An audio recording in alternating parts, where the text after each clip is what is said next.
Will artificial intelligence be the end of mankind? And why have we not found alien life? I will postulate why we have not found alien life. Stick around. You might enjoy it.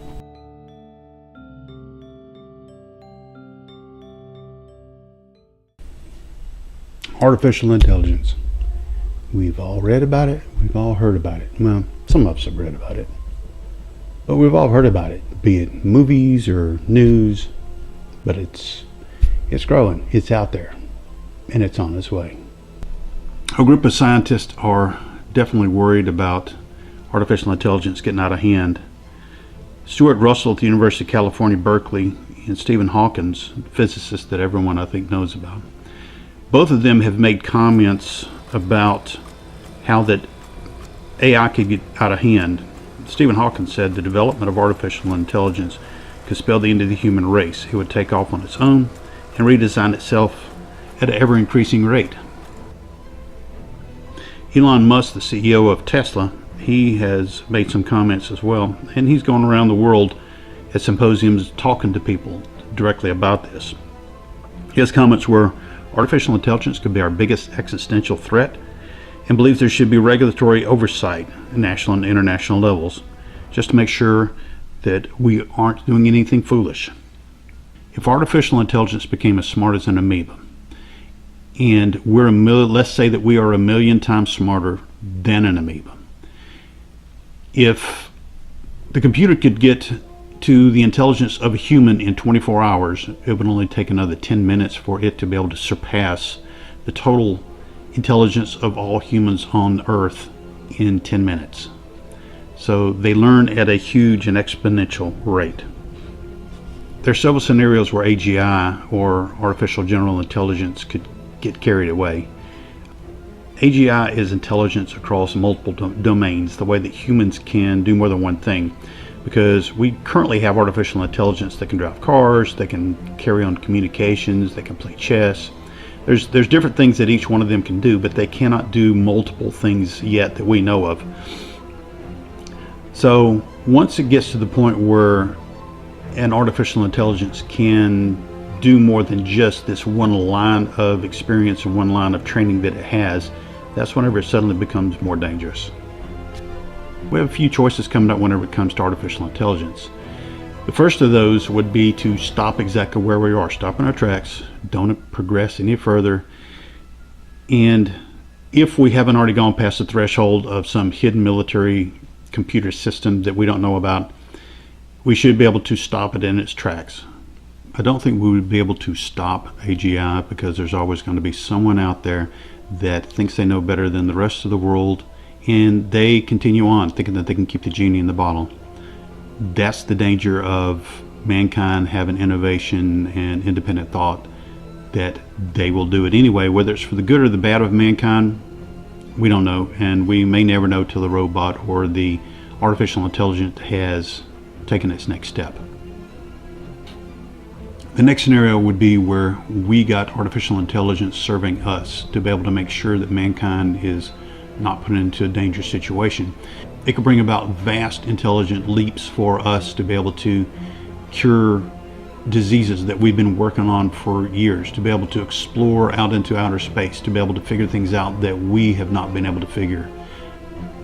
But going forward with this has a few issues of its own. Number one, even though we would have robots and AI that could take care of everything in the world, both menial jobs and the more advanced jobs, would put a lot of people out of jobs. So unless we went to a total socialist society, we would end up putting ourselves into a situation where there was a huge gap between the elites and the common man, or the poor.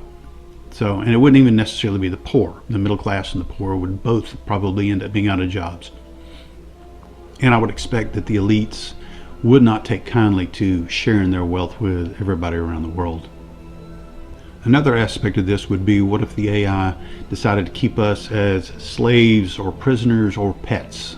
Because in order to be able to take care of us, they lock us away, they keep us behind bars, they don't allow us to be able to expand on our our own thoughts and do the things that we want to be able to do because we're too dangerous to be able to live on our own. Might be more like the iRobot movie, where the AI decided that in order to be able to keep mankind safe, they had to restrict us and to kill a few of us in order to be able to make the rest of us safe, because we don't know how to take care of ourselves. One of the final parts to this scenario would be us merging with the AI, and that would be us taking and combining our biological brain with electronic sensors and electronic computations. It would make us much more intelligent, but where does that put us? Would we still be human? Would we become something like the Borg on Star Trek Next Generation? Would we become a thing of conquest just to be able to get out and expand our minds and expand the benefits like the Borg did? Would we give up our free will? Well, there's too many directions on this particular subject that we could go. And last, we come to the scenario that no one wants to really be able to think about, and that is whenever artificial intelligence decides that we are one of two things. We are either a threat to it or we are in the way. So if we are a threat to it, then naturally it's going to do what it has to do to be able to take us out, human or mankind, that is. So in order to be able to do that, it wouldn't take too much on its part. If it did have the Terminator style robots that could go out and could shoot, one of the things inside the movies like the Terminator and even in the Matrix, it looks like that we actually have a fighting chance. Well, we wouldn't. If there were Terminators out there with the computation abilities that it seems that they have, it could fire one bullet, and if it should happen to miss, it will correct everything using your weight, speed, the arc of your movement, the speed of the bullet, the weight of the bullet, to be able to intercept you. We currently have military software on board ships that fire guns and missiles to be able to intercept where something will be in the future according to its trajectory now. So I don't think that it would be that far-fetched for a Terminator-style robot to be able to take us out very quickly. And that's with using just modern weaponry. The next part of the scenario is where we are just getting in the way of the AI. Nick Bostrom at the University of Oxford in 2003, he came up with a little scenario where a company manufactured a software and an AI that would actually create paper clips. That's its only job. And it could expand and use any avenues on the earth, any technologies that it could develop in order to be able to make more paper clips. According to the way that scientists believe that the progression of this simple attitude would go, would be that it would increase the number of factories that it had. It would increase the scientific elevation that it has in order to be able to interchange matter and energy back and forth in order to be able to be more efficient.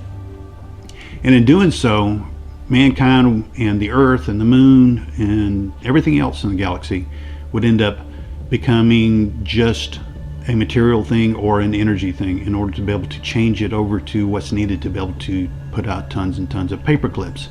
The machine doesn't hate humans, it's just that we are either a resource or we're in the way. Much like ants would be in the way if we were going to put a house up. We don't really worry about what happens to the ants.